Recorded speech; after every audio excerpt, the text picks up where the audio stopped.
She was talking to no one. Standing in the elevator of a 42-story building, rehearsing answers to an interview she had not yet walked into. Her voice was steady, her hands were not. She held them behind her back, pressing her fingernails into her palms the way she always did before something that mattered. The man standing 3 feet to her left had stepped on at the 38th floor. He had not pressed a button. The interview she was preparing for was 11 minutes away, behind a door with his name on it. She did not know that. The elevator was old. The building was mid-renovation, and the lift moved the way old machinery moves when it knows it is being replaced. Slowly, with the sound of cables adjusting overhead, the kind of elevator where 2 strangers standing 3 feet apart have nowhere to look and nothing to do but exist in the same air for longer than either of them planned. She did not notice him. Or rather, she noticed him the way you notice anyone in a confined space. A peripheral shape. A presence to be polite around. She adjusted her posture slightly when the doors closed, straightened her spine, shifted her weight to her left foot. Then she started again. She was answering a question nobody had asked her. Not yet. Her voice was low, but clear, the kind of voice that had practiced being heard in rooms that did not want to listen. She was rehearsing the answer to a question about time management. She said she had learned to organize her hours the way other people organize money. That when you are the only adult in a household, every minute has a job, and the minutes that do not have jobs do not exist. She said it simply, without performance, without the corporate phrasing that interviewers expect and immediately forget. Vincent Holloway was standing with his phone in his right hand. His thumb had been moving toward the screen when she started speaking. It stopped. He did not unlock the phone. He did not put it away either. He just held its screen dark. While the elevator climbed past the 14th floor, he had planned to get off at 30, the executive conference suite. A quarterly review meeting he had already read the deck for. His hand moved toward the panel. It did not reach the button. The blazer she was wearing did not fit her correctly. The shoulders sat slightly too wide, the way a garment sits when it was made for someone else's frame. But the blazer was clean, pressed with visible care. The cuffs at the wrist had been re-hemmed by hand. Not expertly, but precisely. Someone had taken a needle and thread to those cuffs and made them work.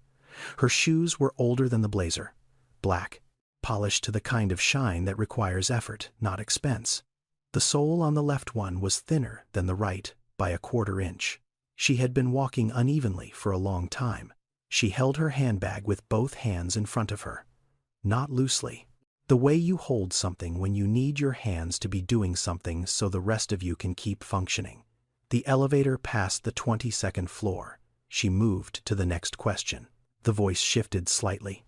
Not louder, steadier. The kind of steadiness that arrives when someone has said a thing enough times to stop being afraid of it. What is your greatest weakness? She paused for half a breath before answering. My greatest weakness is time, she said. Not managing it, having enough of it. I have 2 children. One is 7, one is 4. I do not have a co-parent. I do not have family in the city. Every hour I spend at work is an hour someone else is being paid to watch my kids, and that cost comes out of the same paycheck the work is supposed to provide. So I have learned to be worth more per hour than most people are willing to be. Not because I am better, because I do not have the option of being slower. The elevator passed 28. Vincent did not move. He was not looking at her. He was looking at the floor indicator above the door. But he was not reading the numbers. He was listening to a woman describe the mathematics of a life he had studied from the outside and never once calculated from the inside. She was not performing. That was the thing. The words she was saying did not sound like answers. They sounded like facts. The way someone states their height or their age. Information that does not require decoration because it is simply true. The elevator reached 30. The doors opened. Vincent did not step out. The doors closed. She did not notice. She had moved on to the next question. She was telling the empty air in front of her why she wanted this job. She did not say growth or opportunity or alignment with company values. She said stability. She said the word like it had a weight she had been carrying for a long time and had finally found the right place to set it down. The elevator climbed past 34, past 36, toward 38. She stopped speaking. She straightened her blazer with both hands. She adjusted the strap of her handbag. She took one breath, then another. The doors opened on 38. She stepped out without looking back. Vincent stepped out 2 seconds after her. She turned left toward the reception desk. He turned right toward his office. She did not see him go. She did not know yet that the hallway she was walking down and the office he was walking toward were connected by the same door. Camille Foster woke up at 5:47 that morning, not because the alarm went off, because Nyla had climbed into bed at some point during the night and was lying sideways across the pillow with one foot pressed against Camille's neck. She moved the foot gently. She lay still for a moment, not sleeping, calculating. Childcare today was $85. She had $62 in checking and a $20 taped to the inside of her phone case for the kind of emergency that was not quite an emergency but could not wait. She had put it there 3 weeks ago. She told herself she would not use it today. She had told herself that 4 times before. She got up. The apartment was a 1-bedroom on the 3rd floor of a building in Bayview where the hallway lights had been out for 6 weeks, and the landlord responded to maintenance requests the way most people respond to spam mail. She had been there 11 months. Before that, a studio in the Tenderloin. Before that, a room she rented from a woman in Daly City who changed the lock one Tuesday while Camille was at work because she was 3 days late on the month's payment. Darius was already awake. He was sitting on the floor next to Nyla's pull-out mat, putting her shoes on for her. Not because Camille had asked, because he had learned that mornings worked better when he helped, before the helping was needed. He was 7. He tied shoelaces the way a person ties shoelaces when they have been doing it for someone else longer than they have been doing it for themselves. Camille ironed the blazer on a towel spread across the kitchen counter. The blazer belonged to her neighbor Paulette, who worked nights at a care facility and slept during the day. Paulette had left it hanging on Camille's door handle at 6 the previous evening with a sticky note that said, "Bring it back in one piece and get that job." The iron was small and old. It took 7 minutes to heat up properly. She had timed it. She had timed everything. The shoes were from Dana, a woman she had worked with 2 years ago at a temp agency that placed administrative assistants in offices that needed someone for less than a month. Dana wore the same size. She had offered them without being asked, which meant she had noticed Camille looking at them, which meant Camille had not hidden it well enough. The pants were hers. One pair of black dress pants with no visible wear. She kept them in a garment bag inside her closet. She wore them only for interviews. They had been to 47 interviews in 3 years. She did not check her bank balance. She had stopped checking on mornings that mattered. She packed Darius's lunch, a peanut butter sandwich cut diagonally, because that was how he liked it, and because some things did not need to be efficient. She poured cereal for both of them. She stood at the bathroom mirror while they ate and practiced answering questions she already knew the answers to. In her hand, she held a black composition notebook with a cracked spine and pages that had started to yellow at the edges. She did not open it. She held it the way some people hold a photograph before they leave the house. Not to look at, to carry. Camille married Devonte Harris when she was 22. She had known him since high school. He was the kind of man who made plans out loud and believed them while he was saying them. The plans changed. The volume did not. Darius was born when she was 23. Devonte was present for the delivery and absent for most of what came after. Not dramatically, not violently. He simply became less there in increments so small that by the time she noticed the absence, it had already become the norm. He left the apartment when Nyla was 6 months old. He took his clothes, his PlayStation, and the car seat from the back seat of a car he had already returned to the dealership without telling her. He did not leave a note. He did not file for custody. He did not pay child support. Not because a court told him he did not have to, because he simply did not, and no one with the authority to compel him had been compelled to try. Camille enrolled in community college 4 months after he left. Business administration. The program was 2 years.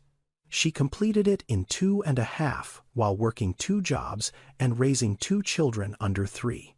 She attended classes on Tuesdays and Thursdays. On the days she could not find childcare, Darius came with her. He sat on her lap during introduction to accounting and drew circles on the back of her notebook while the professor explained amortization schedules. Nobody told her to leave. Nobody offered to help either. Her academic advisor was a woman named Pauline Kessler, who wore reading glasses on a beaded chain and spoke in the tone of someone who had been in her position long enough to confuse caution with wisdom. During their second meeting, she reviewed Camille's schedule and her transcript, and the fact that she was 24 years old with 2 children and no partner, and working 30 hours a week on top of a full-time course. Load. She looked at Camille over the top of her glasses. Have you considered a more realistic path? Camille did not answer. The advisor had framed it as a question. It was not a question. It was a conclusion dressed up in the shape of one. Camille finished the semester. She wrote her final exam for business strategy with one hand.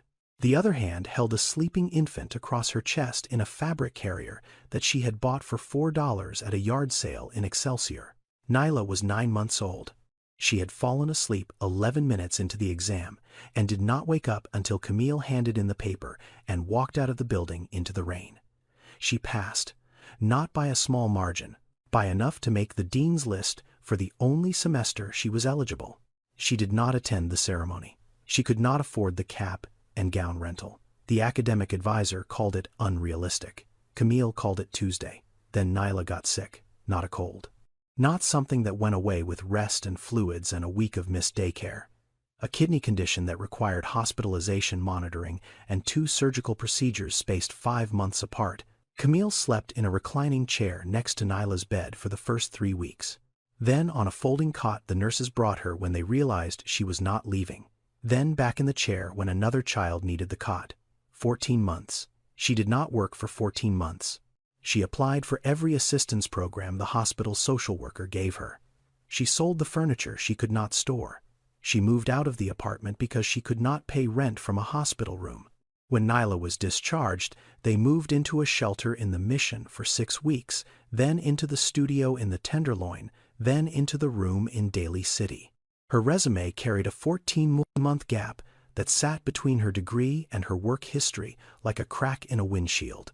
Every interviewer saw it. Most asked about it. She did not explain it. Not because she was ashamed. Because she had learned that the moment you say the words, "My daughter was in the hospital," the interview stops being an interview. It becomes a sympathy exercise. And sympathy had never once turned into a job offer. So the gap stayed empty on the page. And the 47 interviews that followed it stayed in the notebook she carried with her every time she walked into a room where someone had the power to change her life and almost never did. The notebook was a standard black and white composition book, the kind sold in packs of 3 at any drugstore for less than $5.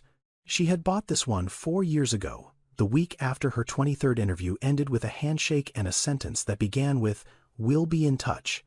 They were not in touch. She started the notebook that night, not out of hope, out of discipline. Every interview she attended after that was recorded in the notebook the same evening.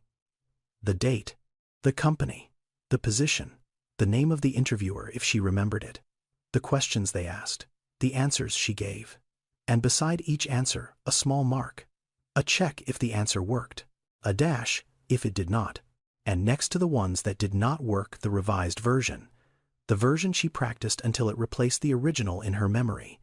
She did not call them rejections, she called them data, 47 data points in 3 years. The notebook was organized the way an engineer organizes a system log, not with emotion, with sequence. Each entry followed the same format, each revision was dated. The pages that worked well were dog-eared at the top corner. The ones that needed more work were dog-eared at the bottom. Over time, the top corners outnumbered the bottom ones, not by much, but enough to track. The cover was soft from being opened and closed in bus seats and waiting rooms and bathroom mirrors and kitchen tables after the children fell asleep. The spine had cracked in 2 places and been re-glued with clear tape that had turned yellow with age. It smelled faintly of the inside of her handbag, of hand lotion and loose change and the peppermints she kept for Darius when he got restless on long bus rides. But the notebook was not only data. At the back, past the last interview entry, past the revisions and the marks and the dog-eared corners, there were 3 pages in handwriting that was not Camille's. The handwriting was smaller, neater, written with a ballpoint pen that pressed hard enough to leave grooves on the page behind it. It belonged to Odette Foster, Camille's mother. Odette cleaned hotel rooms for 31 years at the Prescott Grand on Union Square. She started at 19. She worked 6 days a week. She never called in sick, not once. In 31 years of employment. Not when her back gave out at 40. Not when Camille's father left when Camille was 3. Not when the hotel changed ownership twice and reduced her hours both times, and she picked up weekend shifts at a second property to cover the difference. She cleaned rooms the way she did everything. Without complaint. Without witnesses. Without expecting that anyone who slept in the beds she made would ever wonder who made them. She died 2 years before the morning Camille stood in the bathroom mirror, practicing interview answers with a composition notebook in her hand. A stroke, at work, in room 412 of the Prescott Grand, between a checkout at 11 and a check-in at 3. She was 53. The pages Odette left in the back of the notebook were not a letter. They were a list. Written in the weeks after Odette was diagnosed with high blood pressure and told by a doctor she could not afford to see regularly that she needed to slow down. She did not slow down, but she wrote the list. 3 items. She titled it in capital letters at the top of the first page. Things they cannot take from you. The first item was your name. The second was how hard you work when nobody is watching.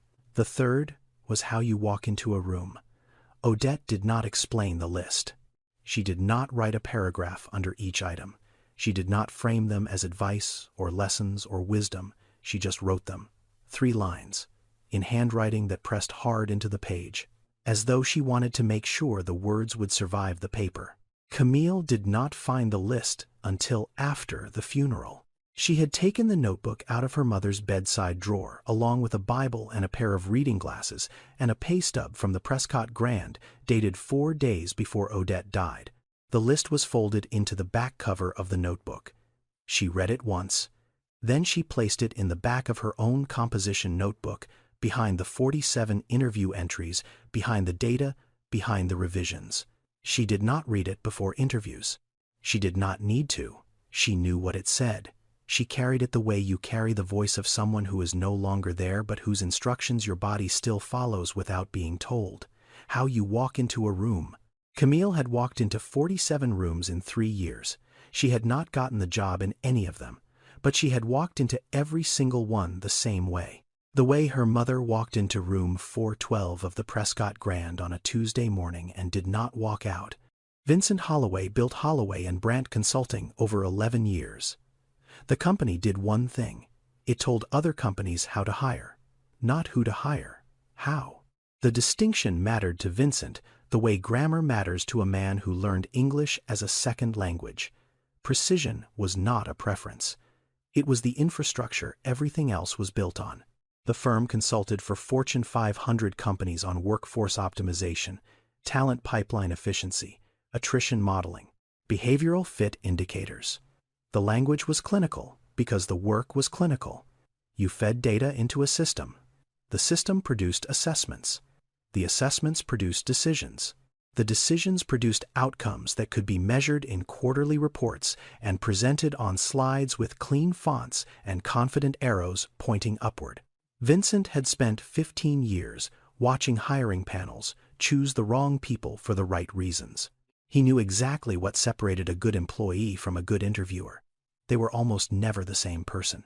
A good interviewer understood rhythm, pauses, eye contact calibrated to convey sincerity without crossing into intensity, the architecture of a sentence, designed to answer the question they were asked, while subtly answering the question they wanted to be asked. A good employee understood something else entirely, but the systems Vincent built did not measure that something else. They measured presentation, fluency, the ability to perform competence in a 45-minute window under fluorescent lighting with a glass of water you were not supposed to drink until offered. He knew this. He had known it for years. He had written papers about it. He had given keynote addresses at HR conferences where he explained the gap between interview performance and job performance using data sets that made the room nod in unison and change nothing when they returned to their offices on Monday. This is not coldness, it is clarity. There is a difference. Vincent ran his company the way he ran every room he walked into, with the assumption that if you could not quantify it, you could not trust it. And if you could not trust it, you could not build on it. He was not wrong about that. He was not entirely right either. But he had never been in a position where the difference between those two things mattered enough to stop him. Odessa Holloway cleaned offices at night and worked retail during the day. She did this for 23 years. She started the office cleaning when Vincent was 4. She started the retail when he was 9, and the cleaning alone stopped covering rent. She worked for a staffing agency called Pinnacle Workforce Solutions that placed temporary laborers in buildings whose tenants needed floors mopped and trash emptied and bathrooms restocked between the hours of 10 at night and 6 in the morning. She was never interviewed for any of these positions. She was assigned. A dispatcher called on Sunday evenings with the week's placements. She wrote them down on a pad by the phone. Building name, floor number, start time. She showed up, she cleaned, she left. She was never late, she was never absent. She was never given a chance to be anything other than temporary. The staffing agency took 31% of her hourly rate as a placement fee. She knew this because she had asked once, and the woman at the desk had told her with the casual tone of someone explaining a weather forecast. She did not ask again. The rate did not change. She worked at the same 3 buildings for 6 years through the same agency and was never converted to a direct hire. Not because she was not qualified, because nobody had ever looked at her long enough to determine whether she was or was not anything at all. She was a name on a dispatch sheet. Except the name was wrong. Her employee badge read Odessa, 1S, not Odessa, 2. The badge had been printed during her first week. She noticed it immediately. She did not correct it, not because she did not care, because she understood in the way that people who work in other people's buildings at night understand that correcting it would require someone to care enough to reprint it. And caring enough to reprint it would require someone to see her as a person whose name mattered enough to get right. And no one in that building had yet decided that she was that kind of person, so the badge stayed wrong. For 23 years. She wore it clipped to her shirt every shift. She looked at it when she clocked in. She looked at it when she clocked out. The wrong name looking back at her twice a day for the better part of her adult life. She raised Vincent in a 1-bedroom apartment in Hunters Point. She cooked dinner before she left for the night shift and labeled it in the refrigerator with the day of the week. She helped him with homework at 4:30 in the afternoon before she left at 5. She read to him on her one night off, which was Wednesday, and on Wednesday nights she fell asleep before he did because her body had not yet learned that Wednesday was different. Vincent graduated from high school with a 3.8. He attended UC Berkeley on a scholarship and a Pell Grant and a work-study job in the admissions office where he answered phones and filed documents and learned for the first time what it looked like when people with resources moved, through systems designed to recognize them. He started Holloway and Brandt at 26 with a business plan and a second mortgage on the apartment his mother still lived in. She had co-signed it without reading the terms. She trusted him the way she trusted mornings, without needing them to explain themselves first. She died when he was 28, a cardiac event on a Tuesday night. At work, on the 6th floor of a financial services building on Montgomery Street, between the last cubicle row and the supply closet where she kept her cart. She was 54. She had been cleaning that floor for 3 years. Nobody on that floor knew her name. The badge was in a plastic bag the hospital gave him, along with her phone and her house keys, and a folded $5 bill she kept in her left shoe for emergencies. He took the badge home. He put it in the top drawer of his desk, not the desk at the office, the desk in his apartment. The drawer he opened every morning when he reached for his watch. The badge was laminated. The lamination had started to peel at the edges. The name was still wrong. 3 months after she died, Holloway and Brandt signed its first major contract, a workforce optimization engagement with a logistics company that employed 11,000 people across 9 states. Vincent built the assessment framework himself. The framework evaluated candidates on 14 behavioral indicators across 3 performance domains. It was efficient. It was scalable. It was the kind of system his mother would have been eliminated by in the first round, not because she lacked the qualities it measured, because it did not measure the qualities she had. He knew this. He had always known this. He built the system anyway, because the system worked. And working in the language his career had taught him to speak meant producing outcomes that could be measured. His mother's outcomes could not be measured, only witnessed, and no one had been watching. The elevator had not yet reached the 38th floor. Vincent was standing against the back wall with his phone dark in his hand and the sound of a woman's voice filling the small space between them. She had moved past the question about time management. She had moved past the one about weakness. She was answering the last question on her list, the one she had saved. Where do you see yourself in 5 years? She did not answer it the way the system would have wanted her to. She did not talk about growth trajectories or leadership pipelines or alignment with organizational vision. She talked about a word, stability. She said it the way someone says the name of a place they have been trying to reach for a long time and can finally see from a distance. She said she wanted to be in one place long enough for her daughter to stop drawing maps of apartments they no longer lived in. She said she wanted to be in one place long enough for her son to stop packing his backpack the night before school, not because he was organized, because he had learned that if you keep your things in the bag, it is easier to leave when the leaving comes. She said she wanted to be in one place long enough for her children to understand that the floor beneath them was not going to move. She said the word again, stability. And the way she said it made it sound less like a career goal and more like a promise she had been making to 2 people who were too young to know they were the reason she was standing in an elevator on a Tuesday morning rehearsing answers to questions that no one had asked her yet. Vincent's hand had been near the panel since the 28th floor. He had planned to get off at 30. The executive conference room, a quarterly review meeting with 2 clients whose contracts were already secured and whose outcomes were already projected through the following fiscal year. His hand moved away from the panel. He did not press 30. He did not check his phone. He listened. The elevator passed 32, 34. He did not know her name yet. He did not know where she lived or how many jobs she had worked or how many interviews she had sat through or what was written in the notebook she carried in her bag. He did not know yet that her mother had died in a hotel room on Union Square 2 years ago with a list folded into the back of a composition book. He did not know that the list contained 3 items and that the 3rd item was about how you walk into a room. He did not know any of that yet. He just knew that the woman standing 3 feet from him was not performing.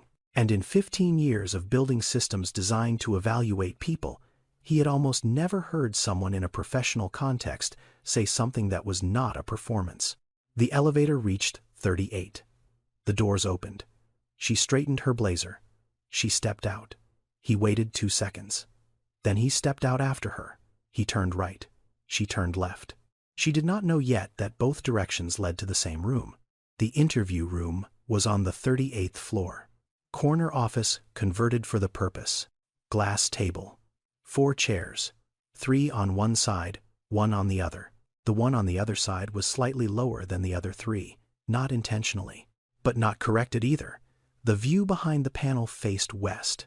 The financial district, the Bay Bridge, the water beyond it catching the morning light in a way that made the room feel like it belonged to the city. The chair on Camille's side faced the panel, and the panel's view, and the distance between where she sat and everything visible through that glass. Priscilla Whitmore was already seated when Camille entered. Priscilla was the director of human resources at Holloway and Brandt.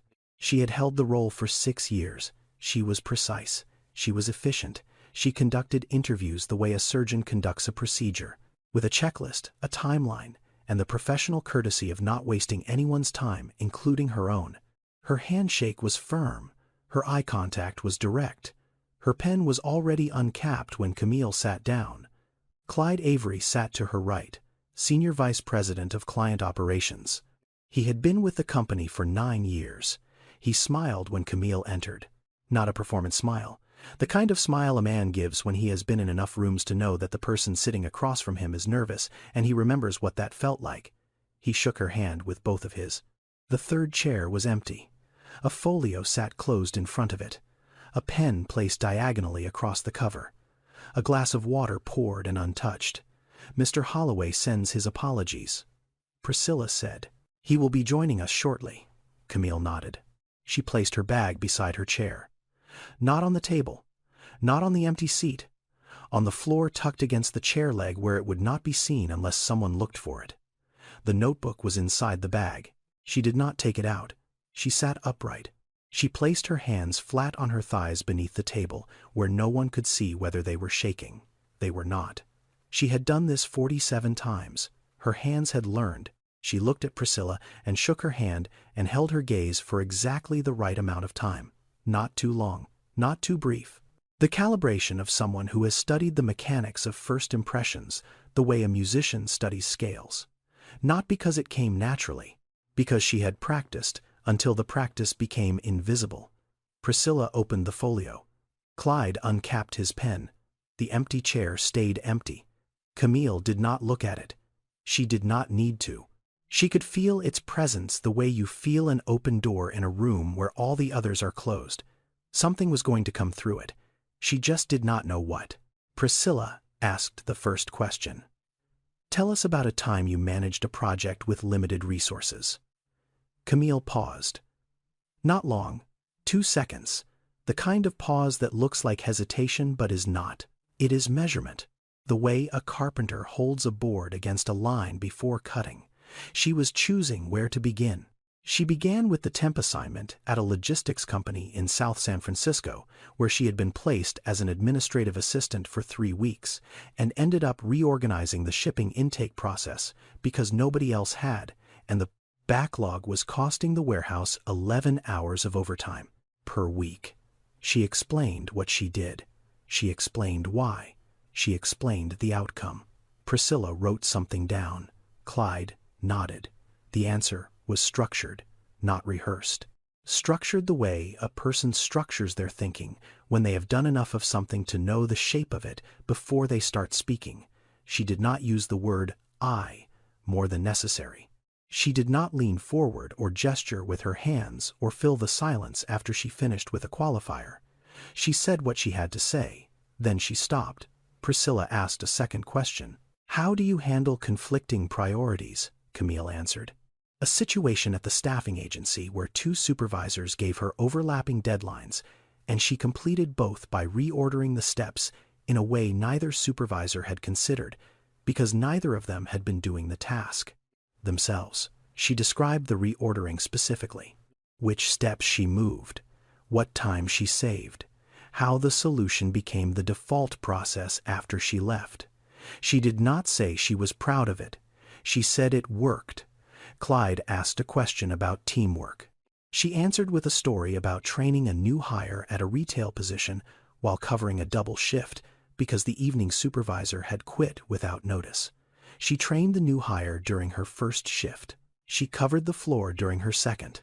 She did both at the same time because there was no one else and the store did not close for staffing problems. She did not describe this as going above and beyond. She described it as the shift. Priscilla's pen had been moving steadily. Small marks in the margin of the printed resume, check marks next to the questions, short notes in a handwriting so controlled it looked like type. Then her pen stopped at a point near the middle of the page. She did not look up. She did not ask a question. She drew a small horizontal line beside a section of the resume and underlined something twice. The 14-month gap. It sat between the degree completion and the first stable work entry, like a blank window in a building where every other window had a light on. Priscilla did not mention it, not yet. But her pen had marked it, and marking it meant it was now an item. It would come up. It always came up. Camille saw the pen move. She knew exactly where it had stopped. She had watched that pen stop at that same spot in 9 of her last 12 interviews. Different pens, different hands, same pause, same place on the page. She did not explain. She did not volunteer the context. She did not say the words, "my daughter," or "hospital," or 14 months. She had learned what those words did to an interview. They turned it into something else. Something that ended with sympathy and a handshake and a sentence that started with, "We really appreciate you coming in." She kept her hands on her thighs. She kept her eyes on Priscilla. She waited for the next question. Priscilla opened her mouth to ask it. Then the door opened. Vincent closed the door behind him, without apology. He did not explain his latest. He sat in the empty chair and placed his hands flat on the table. Priscilla shifted the folio toward him. Clyde passed a copy of the resume. Vincent did not look at it. He looked at Camille. Camille looked at Vincent. She did not recognize him immediately. In the elevator, he had been wearing a gray pullover and dark jeans. No tie, no jacket. He had been holding a gym bag in one hand and his phone in the other. He had looked like someone who worked in the building, not someone who owned the name on the door. Now, he was wearing a navy suit. The collar of his shirt was white and pressed. His watch caught the light from the window as he placed his hands on the table. She did not recognize the clothes. She recognized the eyes. The same eyes that had been standing 3 feet from her in a slow elevator, while she rehearsed answers to questions she thought no one was listening to. The same eyes that had not looked at his phone. The same eyes that had not pressed the button for 30. She knew. She did not know how she knew so quickly. The face had changed context. The posture had changed. The entire frame around the person had changed. But the eyes had not moved differently. They watched her now the way they had watched her then, with the kind of attention that does not announce itself. She felt the recognition arrive the way you feel a change in air pressure before a storm, not through sight, through something older than sight. She understood in that moment that every word she had spoken in that elevator, every answer she had rehearsed out loud, every private sentence she had said to the empty air in front of her had not been said to empty air. It had been said to the man who was now sitting at the head of the table, with her resume in front of him, and the authority to decide whether the last 3 years of preparation amounted to anything at all. She thought she had lost. She thought the interview was already over. She thought the woman who had stood in an elevator talking to herself about time management and weakness and stability had already been assessed and categorized and filed into whatever box a CEO puts people in when he catches them being unguarded in a confined space. She did not excuse herself. She did not drop her eyes. She did not apologize for anything she had said in the elevator, because none of it had been a lie. She sat in the borrowed blazer with the re-hemmed cuffs and the polished shoes with the uneven soles, and she held his gaze the way her mother had taught her to hold a room, not with defiance, not with submission, with presence. The third item on the list, how you walk into a room. Camille had already walked into this one. Now she was staying in it. Vincent did not follow the question sheet. He did not open the folio Priscilla had placed in front of him. He did not review the resume. He sat for a moment. Then he spoke. You said something in the elevator about stability. I would like to hear what that word means to you. Specifically. The room went quiet. Priscilla looked at Vincent. This was not on the list. This was not part of the structured interview protocol she had designed for this role. Clyde stopped writing. His pen rested on the pad. He looked at Camille, the way you look at someone when you realize the conversation has changed and you do not yet know into what. Camille did not move. She heard the question. She heard the word elevator. She understood now that he was not pretending it had not happened. He was not ignoring it. He was asking her to repeat it to his face. In a room with 2 other people and a glass table and a view of the Bay Bridge, on the record, she took a breath. She started short. Stability means not moving. She stopped, then she started again, longer this time. It means my son does not ask me every Sunday night whether we are going to live in the same place next week. It means my daughter can draw a picture of our apartment at daycare, and it is still accurate when I pick her up. It means I can tell my children what is happening on Thursday because I know what is happening on Thursday. Priscilla's pen was still. Vincent was still. Clyde was still. Camille kept going. She talked about the 14 months. She said the words she had never said in any of the 47 interviews before this one. My daughter was sick, a kidney condition, 2 surgeries. I slept in a hospital chair for 14 months because there was nowhere else to sleep, and I was not going to leave her in that room alone. She did not look away when she said it. She did not soften her voice. She stated it the way she stated her height or her name, a fact that did not require decoration. I did not work for 14 months because I was in a hospital with my child. That is the gap on my resume. I do not explain it in interviews because every time I have explained it, the interview turned into something else. Something that ended with kindness and no callback. She paused. She looked at Vincent. Stability is not a career goal, she said. It is not a 5-year plan. It is a 7-year-old boy who stopped unpacking his backpack because he learned it was easier to leave when your things were already in the bag. She stopped. The sentence sat in the room like a stone someone had placed on a table and walked away from. Priscilla looked at the resume, at the gap, at the 2 thin underlines she had drawn beside it 4 minutes ago. She did not add a note. Clyde put his pen down entirely. Vincent looked at Camille Foster, the woman who had been talking to no one in an elevator 40 minutes ago. She had not been talking to no one. She had been talking to the version of herself that still believed the 48th room might be different from the first 47. She was still talking to that version. She had never stopped.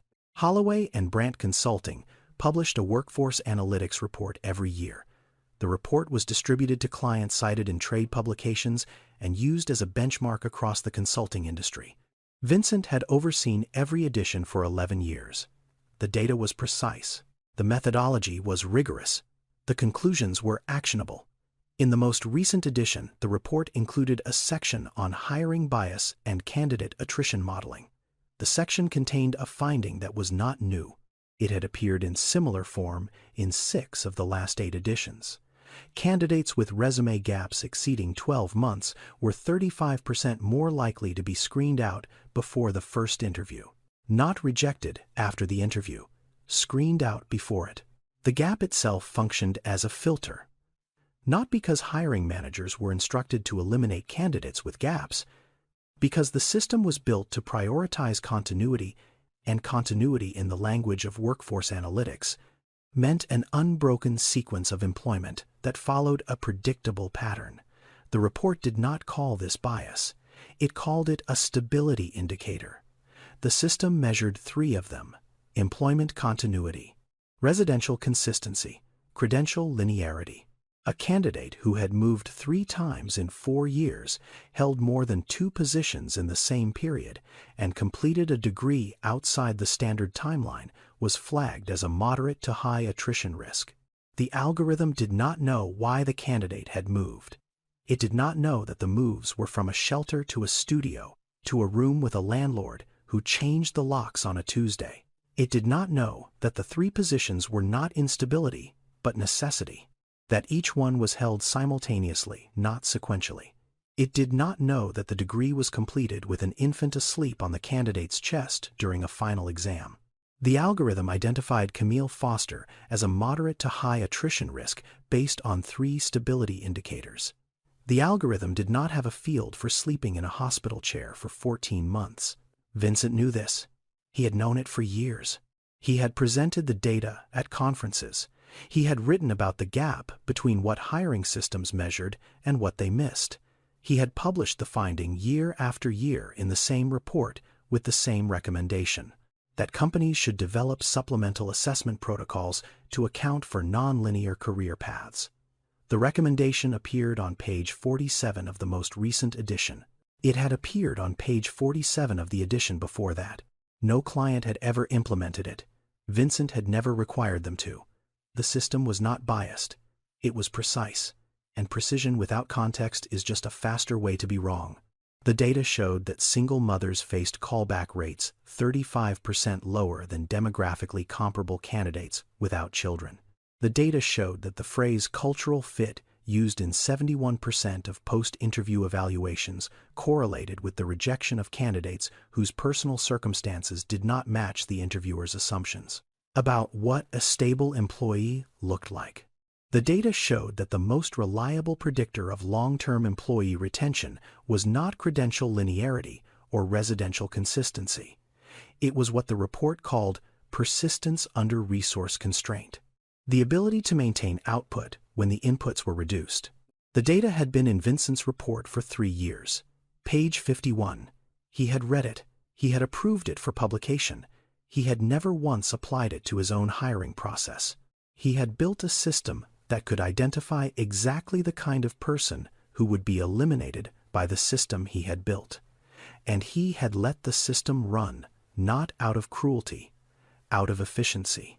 The two are not the same thing, but the distance between them is smaller than most people in his position would like to admit. Camille left the room at 11:14. She shook hands with Priscilla and Clyde. She nodded once at Vincent.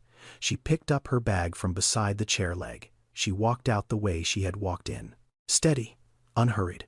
She did not look back at the empty glass of water she had never been offered. She did not look at the view. She closed the door behind her, and the latch clicked, and the room became 3 people and a decision. Priscilla spoke first.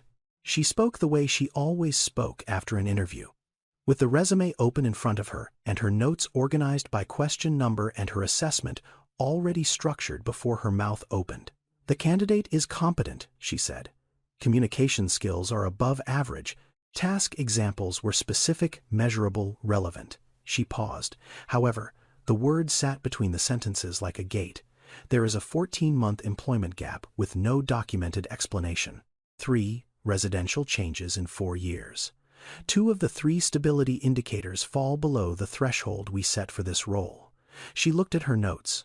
"I would classify her as qualified but not recommended." She said it without malice. She said it the way a machine produces an output. The inputs were entered. The formula was applied. The result was the result. Clyde spoke second. He spoke more slowly. He said the candidate had been strong. He said her answers were well organized. He said he had no significant concerns, but also no significant reason to prioritize her above the other 2 finalists, whose resumes did not carry the same risk profile. He was not opposed. He was not convinced. He was in the middle, which, in a hiring committee, functioned the same way the middle always functions. As permission for the loudest voice in the room to set the direction, Vincent had not spoken. He was sitting with his hands flat on the glass table, the same way he had placed them when he entered the room. He had not opened the folio. He had not reviewed the resume. He had not made a single note. He sat for 11 seconds after Clyde finished. Then he reached below the table. Not for a file, not for a document. He opened the shallow drawer built into the underside of the conference table on the executive side. He took out a small laminated card. He placed it on the glass between the folio and the water pitcher. The card was an employee badge. The lamination had peeled at 2 corners. The clip on the back was bent from years of being attached to the same shirt. The name on the badge read Odessa Holloway, 1S. Not 2. Priscilla looked at the badge. Clyde looked at the badge. Neither of them had seen it before. Vincent did not explain it immediately. He looked at it for a moment, the way you look at something you have looked at 1,000 times and have never once looked at long enough. Then he told them. He told them about a woman who cleaned offices from 10 at night until 6 in the morning for 23 years. He told them she had never been interviewed for a single position. She had been dispatched, assigned, placed. He told them nobody at any of those buildings ever learned her name. And the one time her name appeared on a badge, they spelled it wrong and she never corrected it, because correcting it would have required someone to see her as a person worth spelling correctly. He told them she died on a Tuesday night on the 6th floor of a building on Montgomery Street, and that nobody on that floor knew who she was. He did not say the word mother. He did not need to. Then he told them what he heard in the elevator. He told them about a woman rehearsing answers to an interview she had not yet been given. He told them about the way she described time management, about the way she said the word stability, about the fact that nothing she said in that elevator was different from what she said in this room. He did not tell them what to decide. He did not override the process. He placed the badge on the table, and he told them what he knew, and he let what he knew sit beside what they knew, and he waited. Priscilla looked at the badge for a long time. She looked at her notes. She looked at the 2 thin underlines beside the 14-month gap. She did not cross them out, but she did not circle them either. Clyde picked up his pen. He wrote something on his pad. 1 word. Vincent waited. The decision was unanimous. But it was not unanimous, for the same reasons. Camille took the 44 bus home. She sat in the window seat on the left side, because that was the side where the sun did not come through the glass in the afternoon, and she could close her eyes without the light making it impossible. She did not close her eyes. She watched the city move past her the way it always moved, indifferent. The same buildings, the same intersections, the same people standing at the same corners waiting for the same signal to change. She got off at the stop 2 blocks from the apartment and walked the rest, because walking gave her time to rearrange her face before she opened the door. Darius was sitting on the floor with Nyla when she came in. He had built a city out of cereal boxes and tape. Nyla was sitting inside it. He looked up. "How did it go?" She put her bag on the counter. She took off the blazer and folded it carefully because it was not hers, and because careful was the only way she knew how to handle things that had been lent to her. "I do not know," she said. He looked at her for a moment, the way a 7-year-old looks at a parent when he is trying to decide whether the answer is true, or whether it is the kind of truth adults use when the real truth is too heavy to carry through a door. He went back to building. She made dinner. Pasta with butter and frozen peas. Darius ate his. Nyla ate half and wore the other half. She gave them baths. She read to Nyla from a picture book about a bear who could not find his hat. She sat on the edge of Darius's bed, and he asked her again, "Do you think you got it?" "I do not know," she said again. It was the truth both times. She did not call anyone to tell them how it went. There was no one to call. The neighbor who lent the blazer was asleep. Dana, who lent the shoes, was working a night shift. Her mother was gone. After the children were asleep, she sat at the kitchen table. The apartment was quiet. The kind of quiet that only happens when 2 children are sleeping, and the adult who takes care of them has nothing left to do except sit with whatever the day left behind. She opened the notebook. She turned to the next blank page. She wrote the date. She wrote the company name. She wrote the position. She wrote each question she could remember and the answer she had given. She marked the ones that worked with a check. She marked the ones that did not with a dash. She revised the ones with dashes.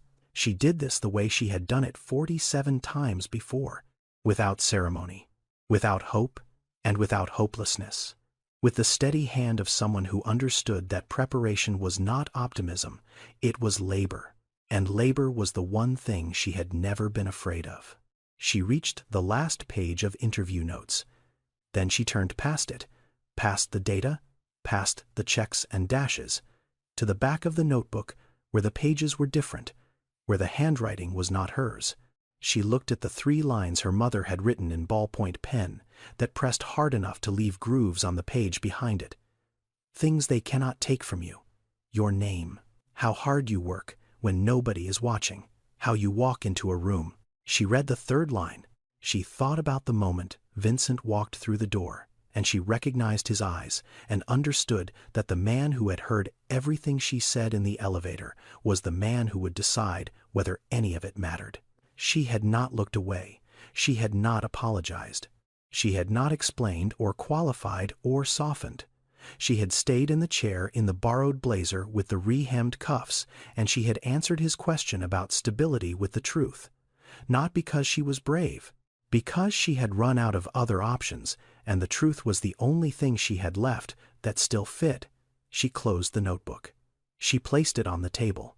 She sat in the quiet kitchen of an apartment she might not be living in next month, and she held her hands flat on the surface the way her mother used to hold her hands on the hotel room desk during her break, palms down. Still, the way you hold yourself when you are not sure what comes next, but you have decided you are not going to fall apart while you wait for it. The call came on a Wednesday, 3 days after the interview. Camille was at the kitchen counter packing Darius's lunch when her phone rang. She did not recognize the number.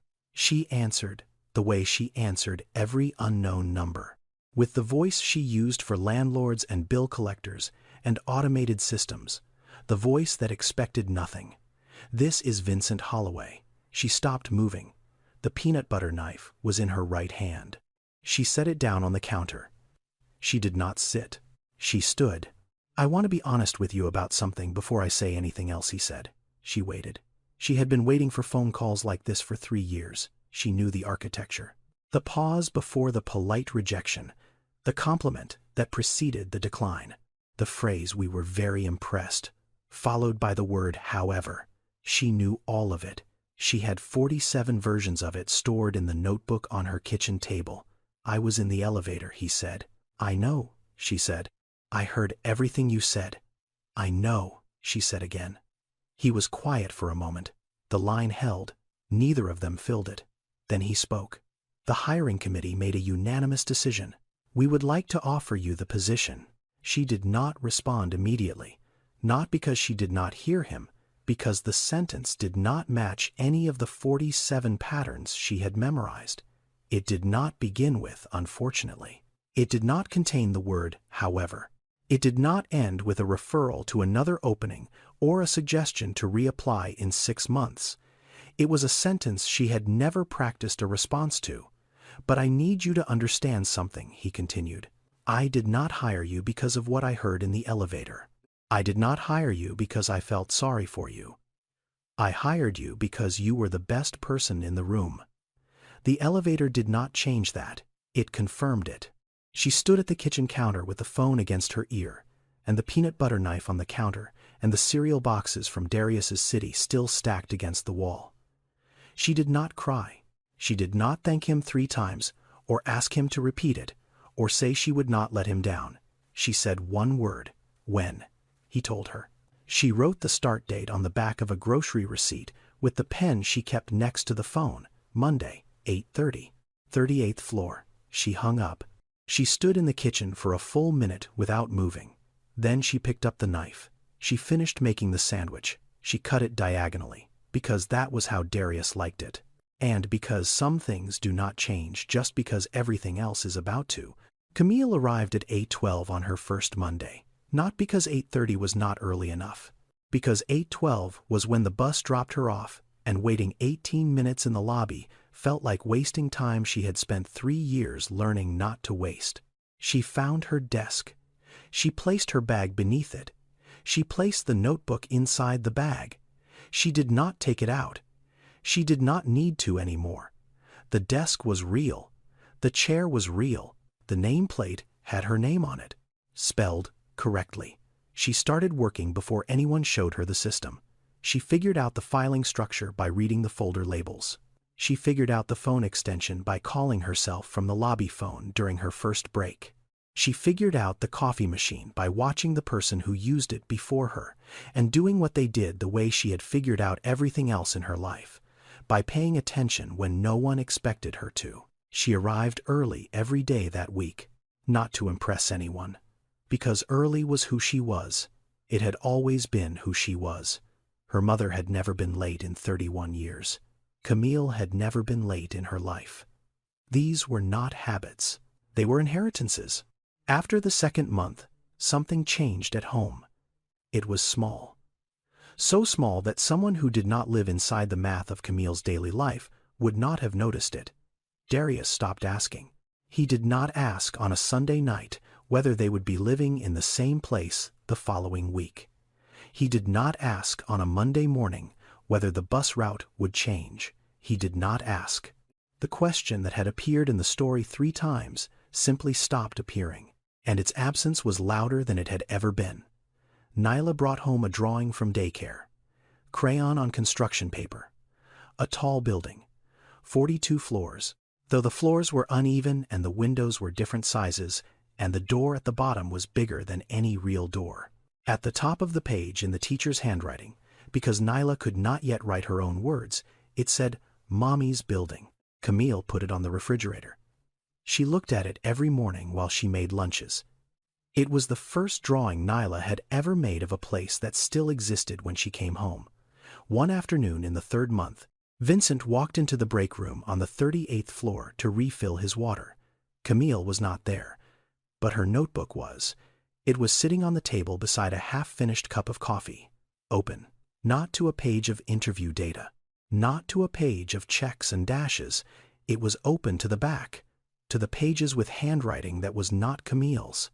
He did not mean to read it. He looked down and the words were there. 3 lines in ballpoint pen that had pressed hard enough to leave grooves on the page behind it. Things they cannot take from you. Your name. How hard you work when nobody is watching. How you walk into a room. Vincent sat down. He did not pick up the notebook. He did not touch it. He sat in the break room chair and looked at 3 sentences written by a woman who cleaned hotel rooms for 31 years and never once called in sick, and died at 53 on the 6th floor of a building where nobody knew her name. He thought about the badge in his desk drawer. Odessa, 1S. He thought about how many people walk into rooms every day carrying things in their bags that no one ever asks to see. Letters, lists, photographs, prayers written on the backs of receipts. The quiet cargo of people who have been told their whole lives that what they carry does not matter. He closed the notebook. He put it back exactly where she had left it. Some things do not need to be spoken to be understood. She walked into that elevator practicing for a job interview. She did not know she was already being interviewed. The truth is, most of us are. Every room we walk into, every bus we ride, every conversation we have when we think nobody is listening. Someone is always listening. The question is not whether you are being watched. The question is whether who you are when no one is looking is the same person you become when everyone is. There are people right now rehearsing answers on public buses, practicing handshakes in bathroom mirrors, ironing borrowed clothes on kitchen counters at 5 in the morning. They are not desperate. They are preparing. There is a difference, and it is a difference that most of the people sitting on the other side of the interview table have never had to learn. There is someone in your life right now practicing for something they have not been given yet, rehearsing answers to questions nobody has asked them, showing up early to places that have not yet decided whether to let them stay. You might be that person. And if you are, keep rehearsing. Keep ironing the borrowed blazer. Keep writing in the notebook. Keep walking into rooms the way your mother taught you. The right room will hear you. If this story reminded you that preparation is not desperation, send it to someone who needs to hear it. Subscribe now. See you in the next one. This is a fictional story, but the statistics in it are not. Single mothers in the United States face callback rates 35% lower than comparable candidates without children. Resume gaps are penalized by hiring systems regardless of the reason for the gap, whether it was illness, caregiving, or economic displacement. The phrase cultural fit, used in the majority of post-interview evaluations, has been shown to correlate with the systematic exclusion of candidates whose life circumstances do not follow a linear professional timeline. These are documented findings. They appear in workforce research published every year. They are known. They are measured. They are rarely acted upon. I wrote this story because I have watched people practice for interviews on public buses. I have seen resumes with gaps that contained more courage than most careers.